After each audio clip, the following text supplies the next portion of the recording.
പല ആൾക്കാരും ചോദിക്കുന്ന ഒരു കാര്യമാണ് നെയ്സൽ പോളിപ്പ് എങ്ങനെയാണ് ഫോം ചെയ്യുന്നത് എന്നുള്ളത്.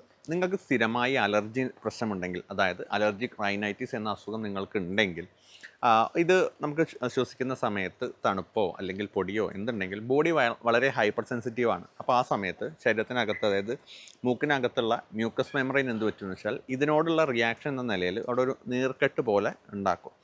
ഇങ്ങനെ സ്ഥിരമായിട്ട് നമ്മുടെ അലർജിക്ക് ആവുന്ന സമയത്ത് ഈ നീർക്കെട്ട് ഇങ്ങനെ സ്ഥിരമായിട്ട് ഫോം ചെയ്ത് ഇതിൻ്റെ കട്ടി കൂടി ഇതൊരു നെയ്സൽ പോളിപ്പായിട്ട് പലപ്പോഴും ഫോം ആവുന്നുണ്ട്. ഇത് രാത്രി സമയങ്ങളിലോ അല്ലെങ്കിൽ നമ്മൾ കിടക്കുന്ന സമയത്തൊക്കെയാണ് ഇത് കൂടുതലായിട്ട് ഇഷ്യൂസ് ഉണ്ടാവുക. നെയ്സൽ പോളിപ്പ് രണ്ട് സൈഡിലും മൂക്കിൻ്റെ ഉള്ളിലേക്കാണ്. നമുക്ക് പലപ്പോഴും ജസ്റ്റ് ഒരു എക്സാമിനേഷനിൽ കാണുന്ന സമയത്ത് ഇപ്പോൾ നിങ്ങൾക്ക് സ്വന്തം നോക്കാവുന്നതാണ്. നിങ്ങൾ മൂക്കിലൊക്കെ നോക്കുന്ന സമയത്ത് അലർജിക് ആയിട്ടുള്ള ആൾക്കാരാണെങ്കിൽ പലപ്പോഴും രണ്ട് സൈഡിൽ ഒരു പിങ്ക് കളറിൽ ഒരു ബോൾ പോലെ നിങ്ങൾക്ക് കാണാം. ഇത് പറയുന്നത് നെയ്സൽ ടെർബിനൈറ്റ്സ് ആണ്. അലർജിക് ആയിട്ടുള്ള ആൾക്കാരിൽ ഇത് കൂടുതലായിരിക്കും. ഇനിയില്ല, ജലദോഷം വന്നാൽ പോലും പലപ്പോഴും ഇത് കൂടുതലായിട്ട് കാണുന്നുണ്ട്. ഓക്കെ, ഇനി നെയ്സൽ പോളിപ്പിൻ്റെ കേസിലേക്ക് വരാം. ഈ നെയ്സൽ പോളിപ്പ് ഒരു 1-2 മാസങ്ങൾ കൊണ്ടോ അല്ലെങ്കിൽ അങ്ങനെയല്ല ഡെവലപ്പ് ചെയ്യുന്നത്. സ്ഥിരമായി ഇങ്ങനെ അലർജി വർഷങ്ങളായിട്ട് നിൽക്കുന്ന ആൾക്കാരിലാണ് കൂടുതലായിട്ട് പോളിപ്പിലേക്ക് ഇത് എത്തുന്നത്.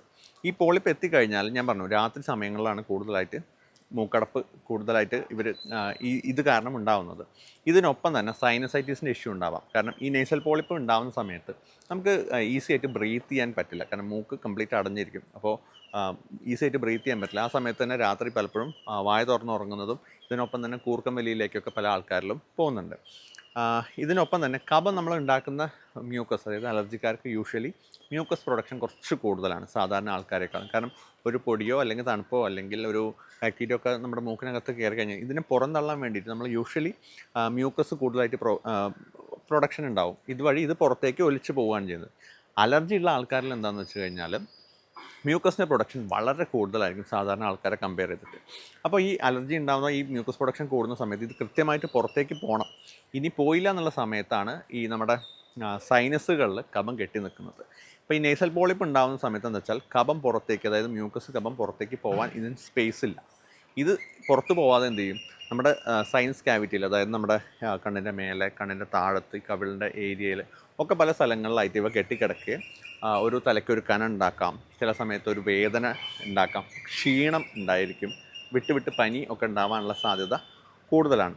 അപ്പോൾ ഈ അലർജിയുള്ള ആൾക്കാർ പലപ്പോഴും ഇങ്ങനെ നെയ്സൽ പോളിപ്പ് എത്തിയതിന് ശേഷം ഇതൊന്നും മാറ്റാമെന്ന് വിചാരിച്ചിട്ട് പലപ്പോഴും നമ്മൾ പോളിപ്പെക്ടമി, അതായത് നെയ്സൽ പോളിപ്പ് സർജറി ചെയ്യും. ഈ നെയ്സൽ പോളിപ്പ് സർജറി ചെയ്ത് കഴിഞ്ഞ് കുറച്ച് കാലത്തേക്കൊക്കെ ഇവർ വളരെ ഓക്കെ ആയിരിക്കും. ഇവർക്ക് വേറെ ഇഷ്യൂസോ കാര്യങ്ങളോ ഒന്നും ഉണ്ടായിരിക്കില്ല. ഇത് കംപ്ലീറ്റ് ആയിട്ടൊന്ന് മാറി കിട്ടിയെന്ന് പലപ്പോഴും ഇവർക്ക് തോന്നും. പക്ഷേ കുറച്ച് ദിവസങ്ങൾക്ക് ശേഷം വീണ്ടും ഇതേ സിംറ്റംസ് ഇവർക്ക് റീസ്റ്റാർട്ട് ചെയ്യണം. ഇതിൻ്റെ കാരണം എന്താണെന്ന് വെച്ചാൽ, നിങ്ങൾ നെയ്സൽ പോളിപ്പ് നിങ്ങൾ സർജറി ചെയ്ത് മാറ്റി, പക്ഷേ ഈ നെയ്സൽ പോളിപ്പ് എന്തുകൊണ്ടുണ്ടായി എന്നുള്ള കാര്യമുണ്ട്. അതായത് ഇതിന് പിന്നിൽ വർക്ക് ചെയ്യുന്ന ഈ അലർജി കാരണമാണല്ലോ നെയ്സൽ പോളിപ്പ് ഉണ്ടാകുന്നത്.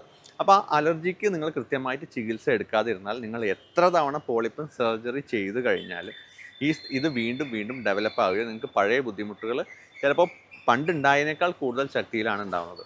പണ്ട് ഫോം ചെയ്യുന്ന അതേ സ്ഥലത്ത് ആയിക്കോളണം എന്നില്ല പോളിപ്പ് ഫോം ചെയ്യുന്നത്, കുറച്ച് അങ്ങോട്ടോ ഇങ്ങോട്ടൊക്കെ മാറിയിട്ടായിരിക്കാം പോളിപ്പ് ഫോം ചെയ്യുന്നത്. ഇത് നിങ്ങൾക്ക് വിട്ടുമാറാത്ത സൈനസൈറ്റിസിലേക്കും അല്ലെങ്കിൽ കൂടുതലൊരു ഇഷ്യൂയിലേക്കും പോകും. അപ്പോൾ പല ആൾക്കാരും ചോദിക്കുന്ന ഒരു കാര്യമാണ്, ഇത് എന്താണ് മാറാത്തത്? അപ്പോൾ ഇങ്ങനെ ഒരു കൃത്യമായ എക്സ്പ്ലനേഷൻ നിങ്ങൾക്കൊരു ആൻസർ കിട്ടിയെന്ന് ഞാൻ കരുതുന്നു.